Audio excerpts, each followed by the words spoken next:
Hello friends, नमस्कार। स्वागत है आपका गवर्नमेंट एग्जाम प्रिपरेशन चैनल में। आज हम लोग देखने वाले हैं टेस्ट संख्या 45, जो कि UP PSC PCS, UP PSC RO के लिए है।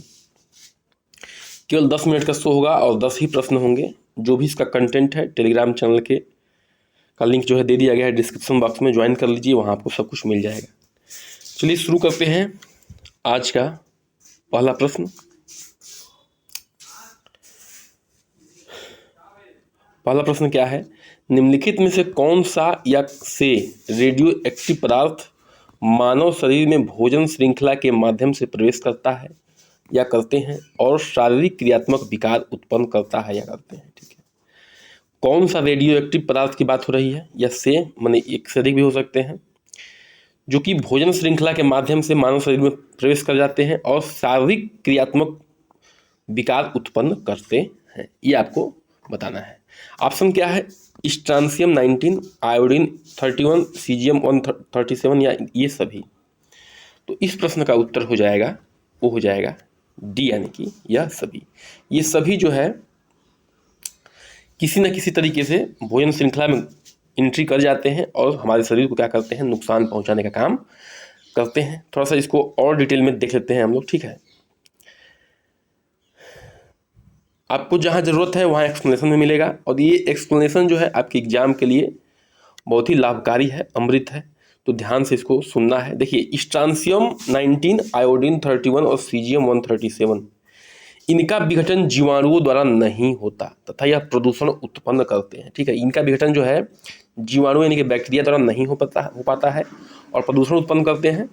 यह मृदा में पहुंचकर पादपों द्वारा अवशोषित कर लिए जाते हैं। ठीक है, ये पौधों द्वारा क्या किया जाता है? अवशोषित कर लिए जाते हैं और इस प्रकार प्रथम स्तर पर ही खाद्य श्रृंखला में प्रवेश कर जाते हैं। ठीक है, और खाद्य श्रृंखला में प्रवेश करने के बाद हमारे शरीर के अंदर एंट्री करते हैं और एंट्री करने के बाद हमें क्या करते हैं? नुकसान पहुंचाते हैं।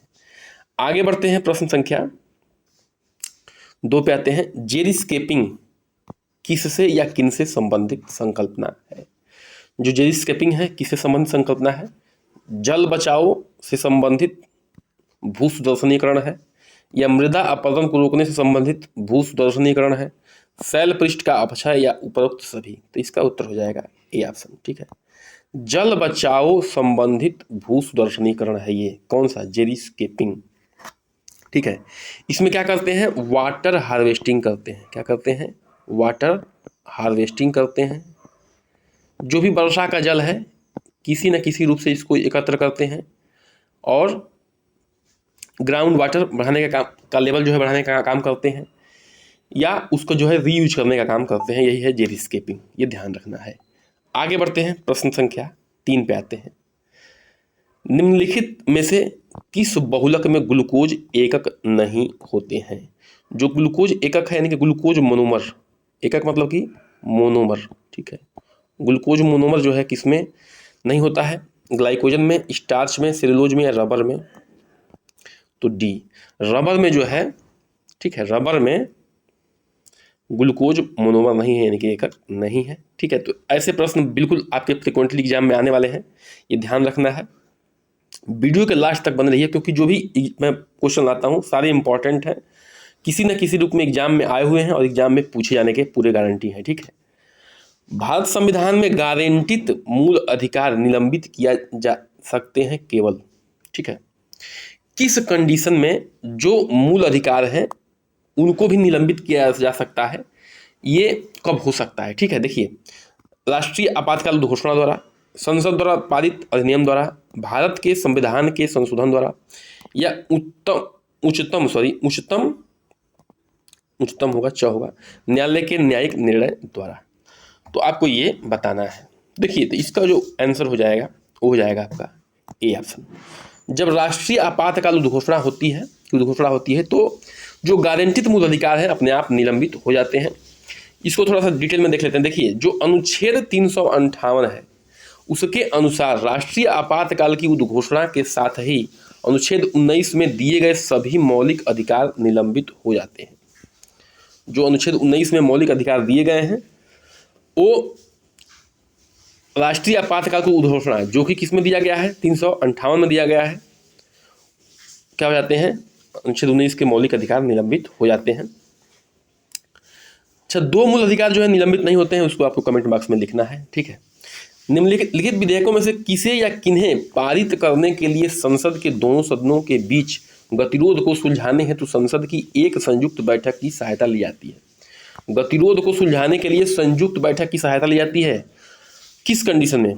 धन विधेयक में, संवैधानिक संशोधन विधेयक में, साधारण विधेयक में, बी और सी दोनों। तो देखिए इसका उत्तर हो जाएगा डी, यानी कि संवैधानिक संशोधन विधेयक में भी संयुक्त बैठक बुलाई जा सकती है राष्ट्रपति द्वारा, या साधारण विधेयक के कंडीशन में भी। जब लगे कि दोनों सदनों में असहमति पैदा हो रही है तो संयुक्त बैठक बुलाने का काम किया जा सकता है, ठीक है। कौन बुलाता है संयुक्त बैठक? बुलाते हैं राष्ट्रपति महोदय। और इसकी अध्यक्षता कौन करता है? तो ठीक है, संयुक्त बैठक की अध्यक्षता करते हैं लोकसभा के स्पीकर, ठीक है, यानी लोकसभा अध्यक्ष। थोड़ा सा देख लेते हैं डिटेल में इसको। संविधान के अनुच्छेद 108 के अनुसार राष्ट्रपति को संसद के दोनों सदनों की संयुक्त बैठक बुलाने का अधिकार है। अनुच्छेद 108 के अंतर्गत राष्ट्रपति महोदय क्या कर सकते हैं? संयुक्त बैठक बुला सकते हैं, ठीक है, साधारण विधेयक के कंडीशन में, या जब भी कोई विधेयक में संशोधन करना हो तो। आगे बढ़ते हैं, प्रश्न संख्या 6 पे आते हैं। भारत के राष्ट्रपति का निर्वाचन एक निर्वाचक मंडल द्वारा किया जाता है। यह निर्वाचक मंडल निम्नलिखित में से किनके निर्वाचित सदस्यों से मिलकर बना होता है? ध्यान रखिएगा, एक बात जो मैं अभी बताने वाला हूं, पहले ऑप्शन देख लीजिए। संसद के दोनों सदन के निर्वाचित सदस्य, राज्य विधानसभा के निर्वाचित सदस्य, केंद्र शासित प्रदेश दिल्ली और पुडुचेरी विधानसभाओं के निर्वाचित सदस्य, या उपरोक्त सभी। तो उत्तर हो जाएगा डी, यानी कि उपरोक्त सभी। देखिए, जब राष्ट्रपति महोदय का चुनाव होता है तो उसमें संसद के दोनों सदन के निर्वाचित सदस्य भाग लेते हैं, मनोनीत नहीं भाग लेते हैं। ये ध्यान रखना है, मनोनीत सदस्य भाग नहीं लेंगे, ये बिल्कुल ध्यान रखना है आपको, ठीक है। कौन लेंगे? निर्वाचित सदस्य लेंगे, और राज्य विधानसभा के भी निर्वाचित सदस्य ही भाग लेंगे, मनोनीत भाग नहीं लेंगे। फिर केंद्र शासित प्रदेशों दिल्ली पुडुचेरी विधानसभा के निर्वाचित सदस्य ही भाग लेंगे। तो इसका उत्तर क्या हो जाएगा? डी, यानी कि तीनों ये जो है मंडल जो है मिलकर क्या करता है? राष्ट्रपति महोदय को चुनने का काम करता है। आगे बढ़ते हैं, प्रश्न संख्या 7 पे आते हैं। भारतीय संविधान के अनुच्छेद 21 के अंतर्गत है विपरीत लिंगियों ट्रांसजेंडरों के अधिकार, क्रैनियोपैंगस जुड़वा के अधिकार, बच्चों को जन्म देने के मना महिलाओं के अधिकार, ठीक है। जो मंदित मना महिलाएं हैं उनको जन्म देने का भी अधिकार है, ठीक है। तो देखिए उपरोक्त डी, यानी कि सही होगा तीनों, उपरोक्त सभी। जो विपरीत लिंगी हैं, ट्रांसजेंडर है, उनका भी अधिकार इसमें दिया गया है। क्रैनियोपैगस जुड़वाओं का भी अधिकार दिया गया है, और बच्चों को जन्म देने वाली मंदित माताओं का भी अधिकार दिया गया है। क्यों दिया गया है, थोड़ा सा इसको डिटेल में देख लेते हैं। देखिए अनुच्छेद 21 में है क्या? जीवन और व्यक्तिगत स्वतंत्रता का संरक्षण है, ठीक है। अनुच्छेद 21 में जीवन और व्यक्तिगत स्वतंत्रता का संरक्षण दिया गया है। कोई व्यक्ति कानून द्वारा स्थापित प्रक्रिया के अनुसार अपने जीवन या निजी स्वतंत्रता से वंचित नहीं किया जाएगा। इसके अनुसार कोई भी व्यक्ति हो जो कानून द्वारा स्थापित प्रक्रिया है उसके अनुसार जीवन या निजी स्वतंत्रता से कभी वंचित नहीं किया जाएगा। ये ध्यान रखने वाली बात है। प्रश्न संख्या 8 पे आते हैं। इस प्रश्न में थोड़ा हम लोग क्या कर सकते हैं, ट्रिक का भी उपयोग कर सकते हैं और आसानी से जवाब इसको आपको देना मिल जाएगा। निम्नलिखित पर विचार करना है। तुगलकाबाद, लोधी बाग में बड़ा गुंबद, कुतुब मीनार, फतेहपुर सीकरी, उपरोक्त स्मारकों का निर्माण सही क्रम से करना है आपको, ठीक है। तो ऑप्शन जो भी दिया गया है नीचे दिया गया है, इसको थोड़ा सा और पता कर लेते हैं ताकि पूरा ऑप्शन आपको दिख सके। तो इसमें देखिए, इसमें क्या करना है कि देखिए सबसे अब पहले तो जो है सल्तनत आया, सल्तनत के बाद सल्तनत काल आया, ठीक है। सल्तनत काल जो है उसके बाद जो है मुगल आए, सल्तनत काल के बाद मुगल आए, ये ध्यान रखना है। तो फतेहपुर सीकरी तो कौन बनाया है? अकबर ने बनवाया है, ठीक है। तो ये क्या होगा, और बाकी जो है ये बाकी क्या है, ये सल्तनत कालीन है। तो 4 तो क्या होगा, 4 लास्ट में होगा, तो ये 4 लास्ट में दिख रहा है आपको। अब देखिए कुतुब मीनार कौन, सल्तनत काल में जो कुतुबुद्दीन ऐबक था वो क्या था, मोहम्मद गोरी का गुलाम था। तो उसी ने जो है यहाँ पे क्या रखा, गुलाम वंश की स्थापना की। तो कुतुब मीनार उसने बनाना शुरू किया, तो तीसरा ऑप्शन जो है पहले हो जाएगा सबसे पहले। उसके बाद बीच में आएंगे लोग, आगे पीछे आए उससे मतलब नहीं है, ऑप्शन में उससे नहीं दिख रहा है, ठीक है। तो ऑप्शन क्या हो जाएगा, बी हो जाएगा, तीन पहले हो जाएगा, ठीक है। तो ये ध्यान, ऐसे भी हम लोग ट्रिक का उपयोग कर सकते हैं। तो ये क्या हो जाएगा, इसमें दोनों में कॉमन हो रहा है, उत्तर आपका बी हो जाएगा।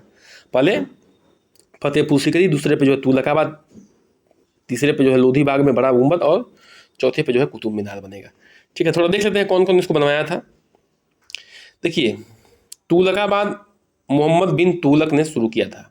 गयासुद्दीन तुगलक का पुत्र था, ठीक है, जिसने गयासुद्दीन तुगलक ने क्या किया था, तुगलक वंश की स्थापना किया था।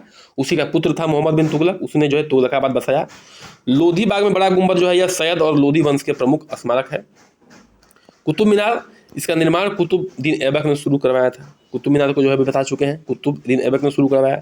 फतेहपुर सीकरी अकबर के शासनकाल में इसका निर्माण क्या कराया गया, शुरू करवाया गया था। तो ये ध्यान रखने वाली बात है। प्रश्न संख्या 9 पे आते हैं।